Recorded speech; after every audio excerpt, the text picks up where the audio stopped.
हमें कुछ नहीं चाहिए, मुझे बहुत मिल गया। मैं बार बार निवेदन करता हूं, कभी भी ये मत देखिए कि आपको क्या नहीं मिला है। हमेशा ये प्रयास करिए कि भगवान ने आपको क्या क्या दे दिया है, कभी कष्ट नहीं होगा जीवन में। हमारे दुख का सबसे बड़ा कारण है जो मिला सरकार वो दिखाई नहीं पड़ता, और जो मिल नहीं सकता हम उसी का लिस्ट बना के घूम रहे हैं। ये नहीं मिला हमको, ये नहीं मिला, ये नहीं मिला है। कोरोना के बाद भी हम और आप जीवित बचे हुए हैं, इससे बड़ी और कृपा क्या होगी भगवान।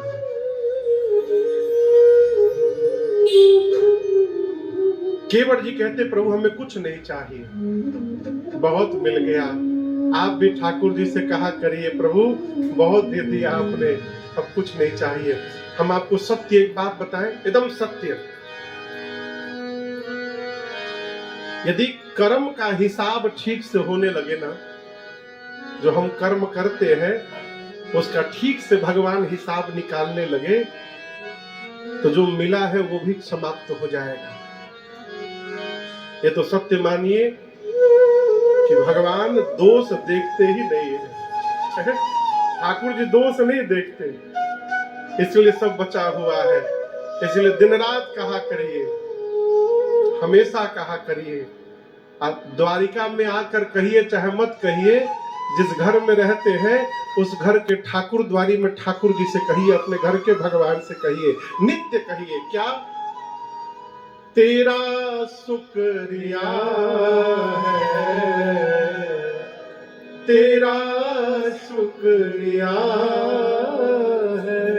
क्यों?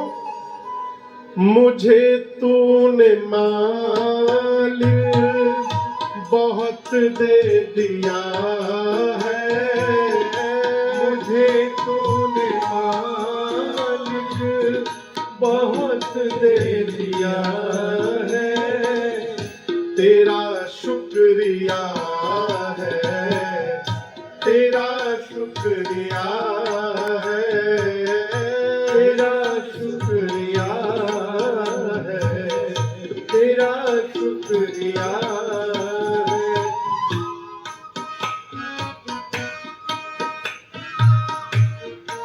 आप भी साथ में गाइए ठाकुर जी से, ये जायदाद दी है, ये औलाद दी है, ये जायदाद दी है, ये औलाद दी है, मुसीबत में तुमने ही इमदाद दी है, मुसीबत में तुमने ही इमदाद दी है, तेरा ही दिया मैंने खाया पिया है, तेरा ही दिया मैं खाया पिया है, तेरा शुक्रिया है, तेरा शुक्रिया है, तेरा शुक्रिया है, तेरा शुक्रिया है।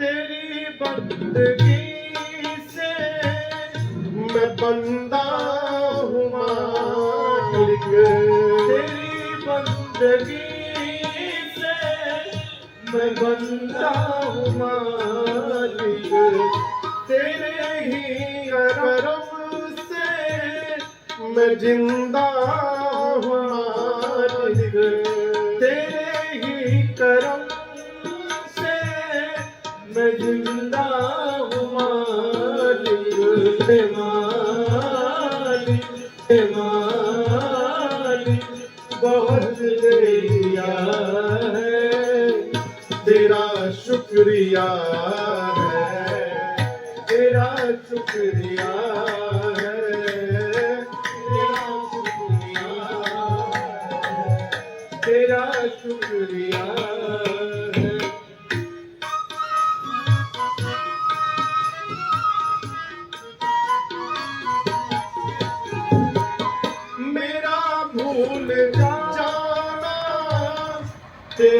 ना भुलाना, मेरा भूल जाना, तेरा ना भुलाना,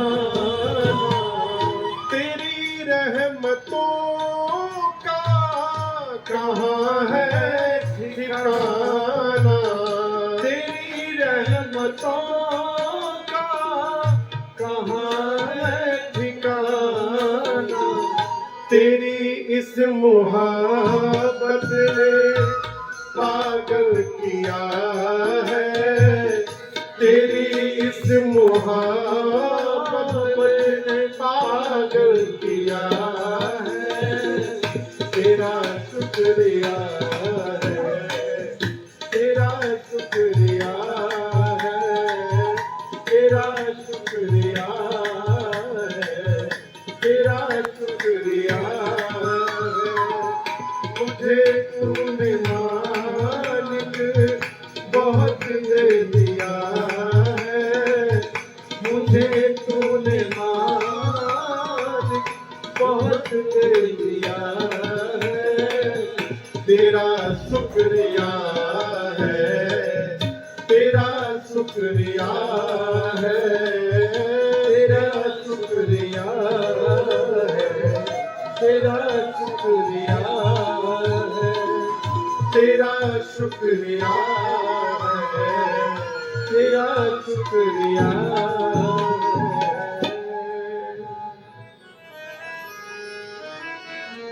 नित्य भगवान से कहिए, प्रभु तेरा शुक्रिया है, तेरा शुक्रिया है। केवट जी बोले, प्रभु कुछ नहीं चाहिए। पर आप बताओ, ऊपर के मन से नहीं बोल रहे हैं, सही में कुछ नहीं चाहिए।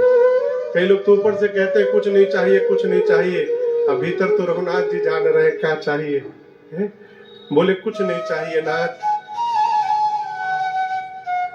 केवट जी कहते, प्रभु हमारे बाबूजी ने हमको एक बात बताई है। राम जी बोले, क्या बताई है? बोले, प्रभु पिताजी कहे थे कि केवट, घर में आकर कोई यदि घर से जाए ना, तो जाते समय उसको कुछ दे करके भेजना चाहिए। आप हमारे यहाँ आकर जा रहे हैं, मैं आपको कुछ दे करके भेजूं, इतना तो मेरे पास है ही नहीं नाथ। कम से कम आपके पास जो है वो तो आपसे मैं न ले लूं, इसलिए मैं लूंगा नहीं आपसे है?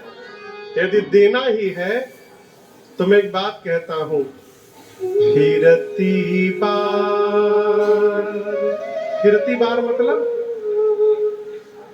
वापसी आते समय 14 साल बाद, फिरती बार मोहि जो देवा सो प्रसाद में सिर धरि लेवा। हे प्रभु, लौटते समय आप मुझे जो भी दीजिएगा उसको प्रसाद बनाकर मैं सिर पे चढ़ा दूंगा अपने। केवट भैया की पत्नी उनका हाथ पकड़ ली। तो क्या बोल रहे हैं वो? हाथ पकड़ के किनारे ले गई। बोले, ये कौन सी बात है? आज यदि नहीं लेना है तो लौटते समय क्यों लीजिएगा इनसे? केवट जी बोले, भाग्यवान, कम से कम देने के ही बहाने राम जी दोबारा आएंगे तो यहाँ पर आएंगे तो फिर से इनका दर्शन प्राप्त होगा हम लोगों को। बोले, प्रभु लौटते समय आप जो दीजिएगा उसको मैं स्वीकार कर लूंगा। ये भगत का स्वभाव है। भगत वही जो बार बार भगवान के दर्शन की रचना बनाता रहे, वो भगवान का भक्त है। द्वारिकाधीश आए हैं, ठाकुर जी से निवेदन करिएगा, प्रभु शीघ्र फिर बुलाइएगा, हम सब परिवार आपका दर्शन करने आएंगे, शीघ्र बुलाइएगा ना। केवट जी बोले, प्रभु लौटते समय बहुत कहा राम जी ने, बहुत कीन्ह प्रभु लखन सिया प्रभु मने राम जी थक गए, नहीं लिए। फिर लक्ष्मण जी बोलते रहे ले लीजिए, नहीं माने। अंत में सीता मैया बोली मैं कह रही हूं ले लो, नहीं कछु केवट ले। जब तीनों लोग बोल के थक गए, केवट जी कुछ नहीं लिए, तब अंत में विदा कीन करुणायत भगति विमल बहुदे।